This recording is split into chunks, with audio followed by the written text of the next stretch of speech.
ഹരി ഓം. ദശകം 72, ശ്ലോകം 8. താപദ്ദർശ പശുദോഹവിലോകലോലം ഭക്തോത്തമാഗതിമിവ പ്രതിപാലയന്തം ഭൂമൻ ഭവന്തമയമഗ്രജവന്തമന്തർബ്രഹ്മാനുഭൂതിരസസിന്ധുമിവോദ്വമന്തം. താപദ്ദർശ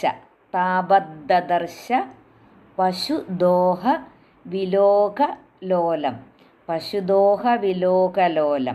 താപദ്ദർശ പശുദോഹ വിലോകലോലം ഭക്ത ഉത്തമ ആഗതിം ഇവ. ഭക്തോത്തമാഗതിമിവ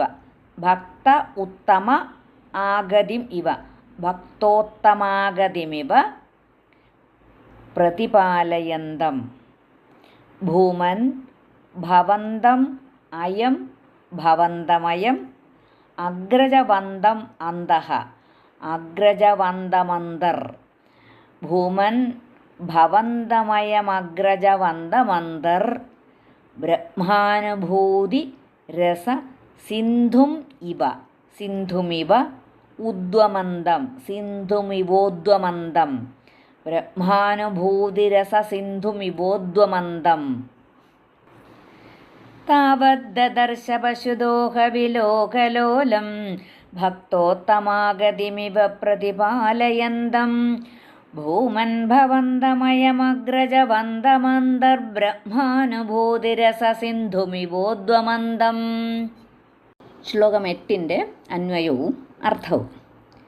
ഭൂമൻ താവത് അയം പശുദോഹവിലോകലോലം ഭക്തോത്തമാഗതിം പ്രതിപാലയന്തം ഇവ അന്തർബ്രഹ്മാനുഭൂതിരസസിന്ധും ഉദ്വമന്തം ഇവ അഗ്രജവന്തം ഭവന്തം ദദർശ.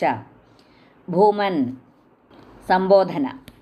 ഭൂമൻ താവത് എങ്ങും നിറഞ്ഞു നിൽക്കുന്നതായ ഭഗവാനേ, നിന്തിരുവടിയുടെ സന്നിധിയിലെത്തിയപ്പോൾ, താവത് അവിടെ എത്തിയപ്പോൾ, അയം എന്ന് പറഞ്ഞാൽ ഈ അക്രൂരൻ പശുദോഹവിലോകലോലം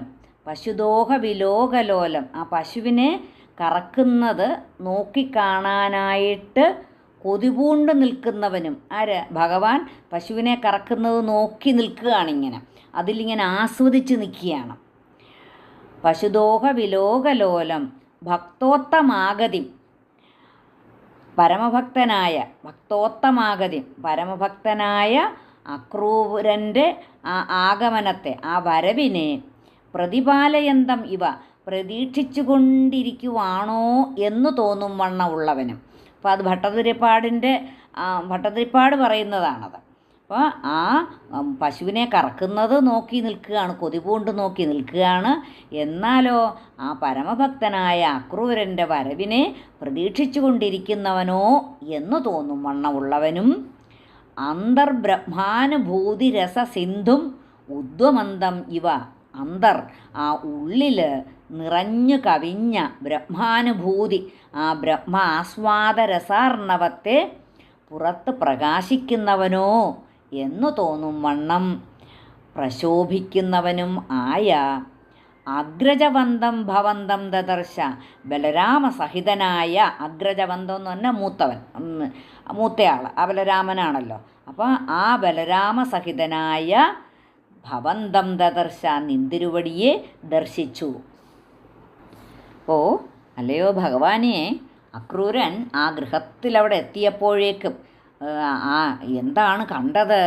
അപ്പോൾ ആ ഗൃഹത്തിന് മുമ്പിലുള്ള തൊഴുത്തിൽ ഇങ്ങനെ പശുവിനെ കെട്ടിയിട്ടുണ്ട്. ആ പശുക്കളെ കറക്കുന്ന ആ കാഴ്ച കണ്ടുകൊണ്ട് നിൽക്കുന്ന, അതിലിങ്ങനെ ലോലനായിരിക്കുന്ന, അതിൽ ആനന്ദത്തോടുകൂടി അതിലിങ്ങനെ മുഴുകിയിരിക്കുന്ന ഭഗവാനെയാണ് കാണുന്നത്. അതുമാത്രമല്ല, അക്രൂരൻ്റെ മനസ്സിൽ തോന്നിയെന്ന് ഭട്ടതിരിപ്പാട് പറയുന്നു.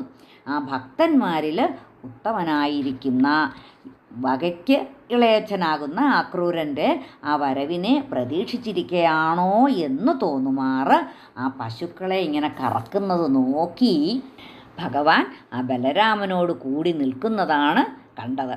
ആ ഭഗവാൻ നോക്കിയതായ സമയത്ത് അക്രൂരൻ്റെ ഉള്ളിലുള്ള ആ ബ്രഹ്മാനുഭൂതി രസം, ആ ബ്രഹ്മത്തെ അനുഭവിച്ചു കൊണ്ടുള്ളതായ ആനന്ദം ഒരു സമുദ്രമായിട്ട് അതിലുള്ള അലകളിങ്ങനെ പൊങ്ങി വരുന്നത് പോലെ ആ ഭഗവാന്റെ രൂപം പ്രത്യക്ഷമായിട്ട് കണ്ടപ്പോൾ അതിങ്ങനെ കരകവിഞ്ഞൊഴുകി. എന്ന് വെച്ചാൽ ആ ഭഗവാനെ കണ്ടതായ സമയത്ത് കടലിൽ എങ്ങനെയാണോ അലകൾ പൊങ്ങി പൊങ്ങി വരുന്നത് അതുപോലെ ആ ബ്രഹ്മാനന്ദം ഇങ്ങനെ പൊങ്ങി വന്നു എന്നർത്ഥം. അപ്പോൾ ബലരാമനും കൃഷ്ണനും രണ്ടുപേരും ആ ഇളയച്ഛൻ്റെ അടുത്തേക്ക് ഓടി വരികയാണ്. താവദ്ദർശ പശുദോഹവിലോകലോലം ഭക്തോത്തമാഗതിമിവ പ്രതിപാലയന്തം ഭൂമൻ ഭവന്തമയമഗ്രജവന്തമന്തർ ബ്രഹ്മാനുഭൂതിരസസിന്ധുമിവോദ്വമന്തം.